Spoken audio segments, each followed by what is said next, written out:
Lecture में हम बात करेंगे about the super infection. So what is super infection? It is appearance of new infection as a result of antimicrobial therapy. मतलब आप किसी patient को पर्टिकुलर एंटीबायोटिक से ट्रीट कर रहे हैं, बट ट्रीटमेंट के दौरान या फिर ट्रीटमेंट के बाद there is development of what? New infection. उस इन्फेक्शन को हम क्या बोलते हैं? Super infection.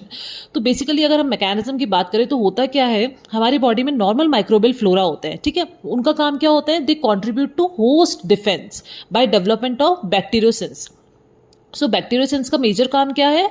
They play a major role in host defence system against micro organism, ठीक है. So what is the role of pathogens? अब पैथोजेंस क्या होते हैं? जो अपॉर्चुनिस्टिक पैथोजन हो गए या फिर रेजिस्टेंट माइक्रो ऑर्गेनिजम्स हो गए, उनका काम क्या होता है? They compete with what? Normal microbial flora for what? For nutrients, ठीक है. तो अब ये जो सुपर इन्फेक्शन डेवलप हो रहा है, ये होता कैसे है, ठीक है, ये हम बात करते हैं. तो हमने यहाँ पे बात की थी कि हम किसी पेशेंट को पर्टिकुलर इन्फेक्शन के लिए ट्रीट कर रहे हैं with what? Anti microbial therapy, और यू कैन से एंटीबायोटिक्स. तो बेसिकली कुछ एंटीबायोटिक्स होती हैं जैसे ब्रॉड स्पेक्ट्रम एंटीबायोटिक्स. क्लासिफिकेशन हम आगे बात करेंगे. नैरो स्पेक्ट्रम होती है और ब्रॉड स्पेक्ट्रम एंटीबायोटिक्स होती है. तो उन कैटेगरी में आती है tetracycline, chloramphenicol, clindamycin, aminoglycosides and ampicillin. तो ये जो एंटीबायोटिक्स है, अगर आप किसी पेशेंट का ट्रीटमेंट इन एंटीबायोटिक्स से चल रहा है तो ये एंटीबायोटिक्स क्या करेंगी? These antibiotics will kill normal flora. और नॉर्मल फ्लोरा तो हमें किस में हेल्प कर रहा था? Against the host defence, in major role playing in what? In host defence system. मतलब by development of what? Bacteriocins. ये किसको किल कर रहा था? माइक्रो ऑर्गेनिज्म और पैथोजेंस को.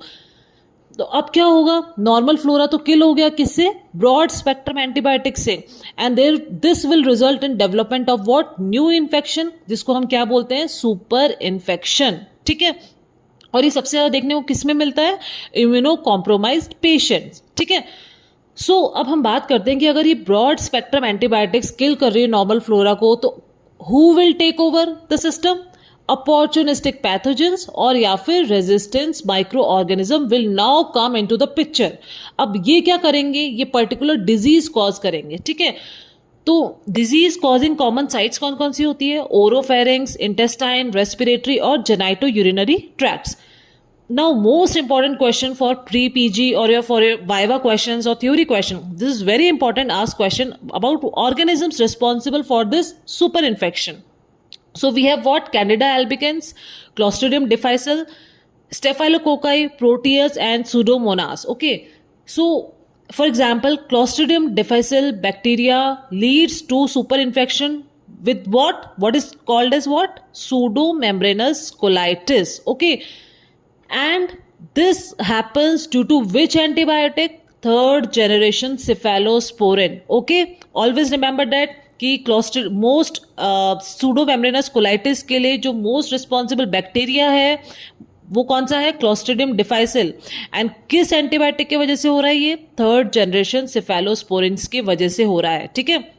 क्लिंडामाइसिन से भी होता है, लेकिन मेजरली किससे है? Third generation. इफ ऑप्शन में दोनों है तो you have to click what? Third generation cephalosporin. अब बात करते हैं हम सूडोमेम्ब्रेनस कोलाइटिस की ट्रीटमेंट की. See the drug of choice for pseudomembranous colitis is what? Oral vancomycin, okay, which is what? 125 milligram orally 4 times daily for continuous 10 days, okay. Then after oral vancomycin you can also go to what? Fidaxomicin, okay. And if both of these drugs are not working, then you have to choose the option of what? Metronidazole, ठीक है. Metronidazole first choice of drug नहीं है. First choice of drug, please remember, it is oral vancomycin, it is not metronidazole, ठीक है. It is an alternative drug, ठीक है. So now and one more thing important is that now days pseudomembranous colitis is known by the name of what? Clostridioides difficile infection और Clostridium difficile colitis, ठीक है. This is very important. Now ये तो हमने बात करी कि अगर नॉर्मल फ्लोरा किल होता है तो this will lead to what? Super infection, ठीक है. आगे हम बात करेंगे about the mnemonic. What is the mnemonic for remembering this all disease and all organism. उससे पहले मैं एक बात और एक्सप्लेन करना चाहती हूँ कि these antibiotics are killing normal flora, तो उससे सुपर इन्फेक्शन हो रहा है. सेकेंड चीज जो हो रही है वो क्या हो रहा है? ये जो नॉर्मल माइक्रोबियल फ्लोरा है, they help us in formation of what, vitamin K. And as you all know, vitamin K acts as a cofactor for enzymes responsible for what, modification of clotting factors. मतलब vitamin K is needed for the carboxylation of glutamate residues in clotting factor. कौन कौन से clotting factor number 2, 7, 9, 10, ठीक है. You have to write these clotting factors at what, Roman numbers 2, 7 and 9, 10, ठीक है. तो अगर विटामिन के क्लॉटिंग फैक्टर्स बनाने में हेल्प कर रहा है, तो अगर नॉर्मल फ्लोरा ही नहीं रहे तो विटामिन के नहीं बन पाएगा, ठीक है. तो विटामिन के का रोल किसमें था, कोएगुलेशन कास्केड में था. अब क्या होगा, जब विटामिन के ही नहीं है तो anticoagulant action of warfarin will be enhanced in which patients, जो पेशेंट्स ओरल एंटीकोएगुलेंट थेरेपी पे हैं, ठीक है. सपोज कोई पेशेंट वॉरफेरिन ले रहा है, ठीक है, तो उसमें क्या होगा, वॉरफेरिन का एंटीकोएगुलेंट इफेक्ट बहुत ज़्यादा एनहेंस हो जाएगा अगर कोई पेशेंट साथ में ब्रॉड स्पेक्ट्रम एंटीबायोटिक पे भी है. क्यों, क्योंकि there will be decrease formation of vitamin K in that patient, which in turn is a result of what, due to killing of normal flora by the broad spectrum antibiotics. Okay, now coming to the pneumonic. Pneumonic is super candy. You can remember it as the disease which caused by these drugs are super candy.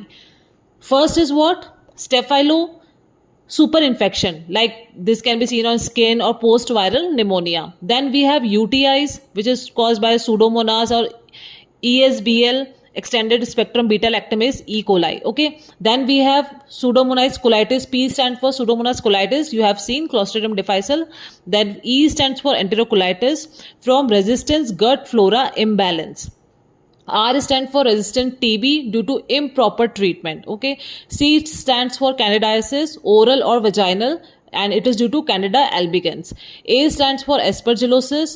N stands for new infection during treatment. D stands for diarrhea, and I stands for immunocompromised related infection. So this is a mnemonic. If you want to remember for your pre-PG MCQ, you can remember it as super candy. So this is all about super infection. How it result? It result due to, if you are treating, आप कोई infection treat कर रहे हैं कोई particular antibiotic से, अब उस antibiotic से क्या हुआ है, कोई नॉर्मल फ्लोरा है वो किल हो गए हैं, तो now the picture will be occupied will what, opportunistic pathogens or resistant microorganism, and this will lead to what, development of super infection, जो कि सबसे ज़्यादा देखने को किसमें मिलता है, immunocompromised patients.